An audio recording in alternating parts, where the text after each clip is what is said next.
Okay, so after nearly 2 years of really tough conflict, indirect ceasefire talks are happening again in Egypt.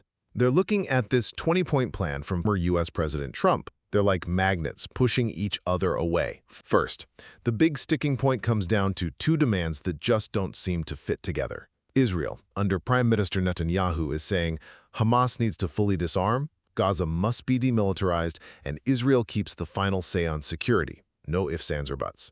But Hamas, they're demanding a complete end to the war and a full Israeli pullout. Israel rejects that flat out, right?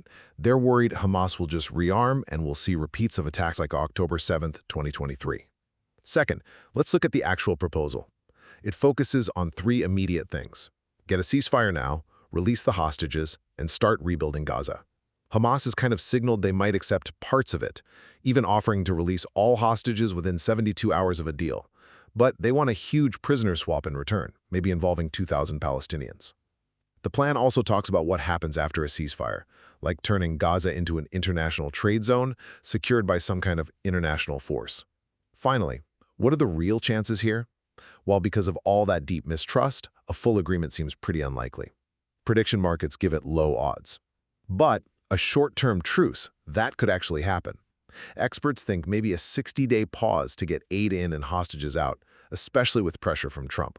If it all falls apart, though, we'd likely see Israel ramp up operations, the humanitarian crisis getting worse, and maybe even a bigger regional conflict involving groups like Hezbollah. Understanding these clashing priorities is absolutely key, because without sorting out those basic security and governance issues, any peace deal is going to be incredibly fragile.